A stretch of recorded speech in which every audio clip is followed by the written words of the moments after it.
مدینہ منورہ جب مسلمان پہنچے تو جو دیگر مشکلات اور تکالیف تھی مسلمانوں کی، اس میں سے ایک بڑی مشکل پانی کی مشکل تھی۔ بئر روما کے نام سے ایک بہت مشہور کنواں ہے مدینہ منورہ کا، جو اب بھی موجود ہے اور آج بھی چل رہا ہے۔ اس کے بارے میں دو روایتیں ہیں۔ ایک روایت تو یہ ہے کہ یہ بنی غفار کے ایک آدمی کی ملکیت تھی، اور رسول اللہ صلی اللہ علیہ وسلم نے ان سے کہا تو انہوں نے کہا کہ میرا تو یہی ذریعہ معاش ہے، میں اس کو وقف نہیں کر سکتا۔ اس کا پانی بکا کرتا تھا، بڑا ٹھنڈا اور بڑا میٹھا پانی تھا، اور ہر ڈول کی جو اس میں سے ڈول نکالا جاتا تھا اس کی بڑی بھاری قیمت تھی۔ دوسری روایت یہ ہے کہ یہ ایک یہودی کی ملکیت میں تھی، اور جو یہود کا مزاج ہے اس نے اس پانی کو انتہائی مہنگا کیا ہوا تھا، اور صحابہ جو مہاجر آئے تھے غریب تھے اور ان کے پاس اتنے مالی وسائل نہیں تھا، ان کے لیے اس کا پانی خریدنا بڑا مشکل کام تھا۔ تو رسول اللہ صلی اللہ علیہ وسلم نے فرمایا کہ کون اس کنویں کو خرید کر مسلمانوں کے لیے وقف کرے گا، میں اس کے لیے جنت کی ضمانت لیتا ہوں۔ سیدنا عثمان غنی گئے اور اس یہودی سے بات کی کہ کنواں بیچ دو، مگر وہ اس کنویں کو بیچنے پر راضی نہیں ہوئی۔ تو اس نے کہا کہ یہ تو بڑی تجارت کا ذریعہ ہے، تو آپ نے اس کو پھر اس پہ راضی کیا کہ آدھا بیچ دو۔ آدھے کا مطلب یہ ہوگا کہ ایک دن کنویں کا پانی میری ملکیت میں ہوگا، دوسرے دن کنویں کا پانی تمہاری ملکیت میں ہوگا۔ اس پر وہ راضی ہو گیا، چونکہ یہودی تھا، اس نے سوچا پیسے بھی مل رہے ہیں اور کنواں بھی آدھا ہاتھ کے اندر ہے۔ تو جب اس نے اس پر بیچ دیا عثمان غنی کو، تو آپ نے اپنا دن جو تھا اس کو مسلمانوں کے لیے وقف کر دیا۔ آپ نے فرمایا کہ اس دن جو بھی پانی لے کر جائے مفت ہوگا۔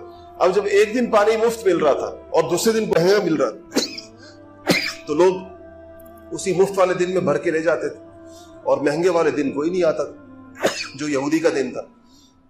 وہ خود عثمان غنی کے پاس آیا اور کہا کہ یہ باقی آدھا کنواں بھی خرید لیں۔ تو آپ نے باقی آدھا بھی، روایات میں آتا ہے کہ 35,000 درہم کا اس زمانے کے اندر چاندی کا سکہ تھا، درہم چاندی سے بنتا تھا، 35,000 درہم کا یہ کنواں خریدا اور حضور صلی اللہ علیہ وسلم کے فرمانے کے اوپر اس کو وقف کیا۔ آج بھی 1400 سال گزر گئے ہیں، وہ جو آپ نے دیکھا ہوگا جو مزرع عثمان کے نام سے مدینہ منورہ کے اندر ایک باغ ہے، اس کے اندر وہ کنواں آج بھی موجود ہے، اور ویسا ہی ٹھنڈا اور ویسا ہی میٹھا ہے۔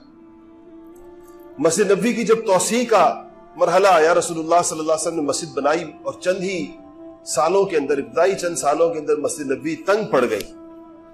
پھر ایک اس کے ساتھ ایک زمین تھی جو بک رہی تھی اور بہت مہنگی تھی مسجد کے ساتھ۔ حضور صلی اللہ علیہ وسلم نے فرمایا کہ کون اس زمین کے ٹکڑے کو خرید کر مسجد نبوی کے اندر شامل کرے گا، میں اس کے لیے جنت کی ضمانت لیتا ہوں۔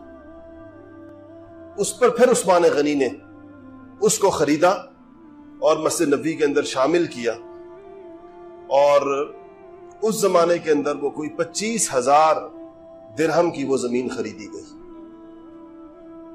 اللہ جل شانہ کی شان ہے کہ جس عثمان نے سارے مدینے کو پانی پلایا، 40 دن اہل مدینہ نے اس زمانے، ان فسادی باغیوں نے جو مدینہ میں آئے، عثمان کو خود پانی نہیں پینے دیا۔